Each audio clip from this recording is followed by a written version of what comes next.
Ini adalah sebuah kisah nyata yang terjadi di salah satu kota di kerajaan Arab Saudi yang ditulis berdasarkan penuturan pelakunya sendiri. Sebut saja namanya Sobir. Kisah ini bermula ketika Sobir yang masih berstatus sebagai mahasiswa di Fakultas Hukum pada salah satu universitas ternama di Arab Saudi kembali ke rumahnya pada suatu hari. Ketika itu dia mendapati istrinya sedang melakukan perselingkuhan dengan seorang lelaki yang tidak dikenalnya. Ketika melihat dia datang, istrinya dan lelaki asing itu merasa ketakutan, seolah-olah petir yang datang dari langit tengah menyambar-nyambar mereka. Sobir berkata kepada lelaki itu, "Pakailah pakaianmu. Demi Allah, Tuhan yang Maha Esa, istrimu yang menggodaku. Pakailah pakaianmu. Semoga Allah menutupi aibmu."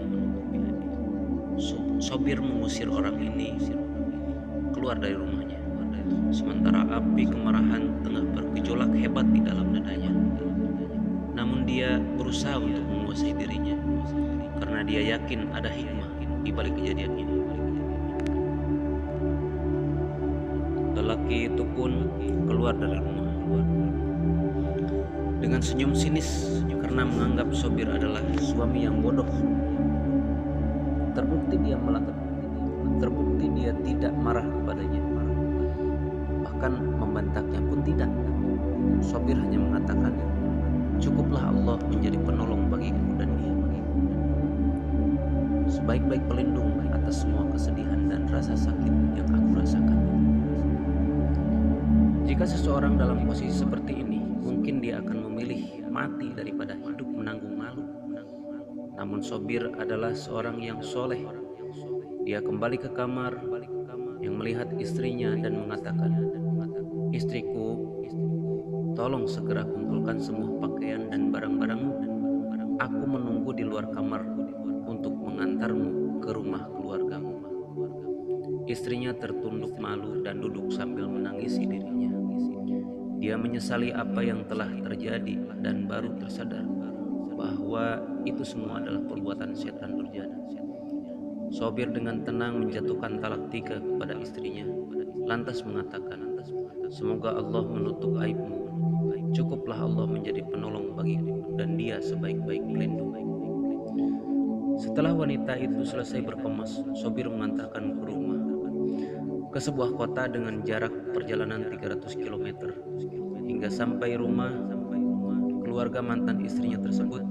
Sesampainya di rumah itu, Sobir berkata kepada mantan istrinya, "Semoga Allah menutup semua aibmu dan takutlah kepada Allah yang telah melihat semua perbuatanmu. Semoga dia memberikan lelaki lain yang lebih baik darimu." Wanita itu pun menimpali, "Sungguh aku tidak berhak memiliki." Dia pun hanya bisa duduk memaki-maki dirinya sendiri sementara Sobir kembali ke kota tempat beraktivitas. Beberapa tahun kemudian, singkat cerita, Sobir berhasil lulus dari Universitas King Abdul Aziz di Jeddah. Namun, senyum sinis lelaki yang melakukan maksiat bersama istrinya beberapa tahun silam selalu terbayang-bayang di pelupuk matanya. Tak lama setelah lulus, ia pun menikah untuk kedua kalinya. Dan atas berkat rahmat Allah, ia pun diangkat sebagai hakim di sebuah pengadilan di kota tempat tinggalnya.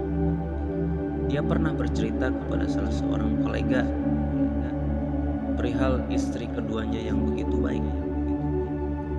Allah Ta'ala telah memberikan ganti yang lebih baik daripada istriku yang pertama.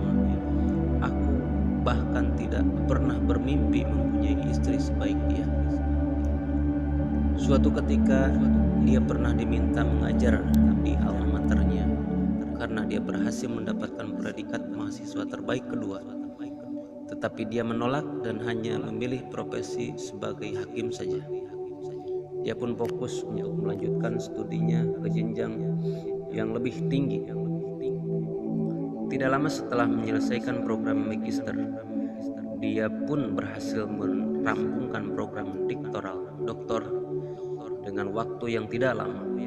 Setelah itu, dia diangkat sebagai hakim pengadilan tinggi di kota Jeddah. Sobir mengatakan, dalam setiap sholat, aku mohon kepada Allah agar dapat menghilangkan peristiwa tersebut dari ingatanku. Namun setiap kali melihat orang yang tersenyum, bayangan lelaki bejat itu selalu datang menghantui. Maka aku pun segera mengucapkan, A'udzubillahi minasyaitonirrajim.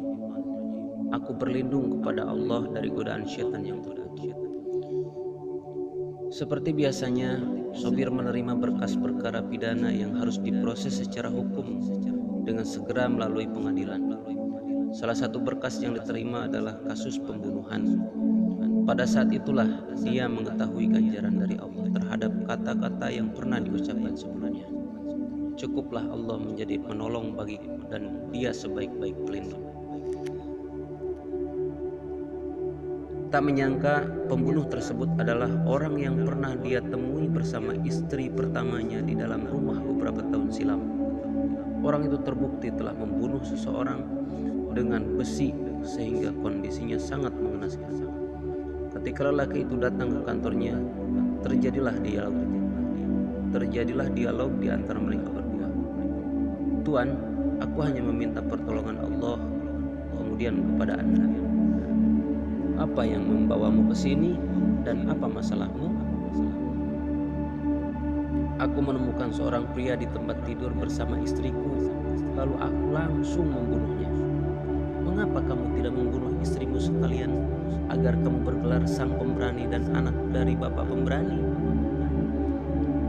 Pria itu pun menjawab, aku telah membunuh orang itu dan aku tidak menyadarinya. Kalau begitu, mengapa kamu tidak membiarkan lelaki itu pergi? Lalu kamu katakan kepadanya, semoga Allah menutup aibmu ini. Apakah Anda rela jika hal itu terjadi pada dirimu? Tuan? Ya, aku rela. Dan aku tidak akan mengatakan apapun selain cukup Allah menjadi penolong bagiku dan dia sebaik-baiknya pelindung. Orang itu tercengang sambil mengatakan, sepertinya aku pernah mendengar kata-kata itu sebelumnya.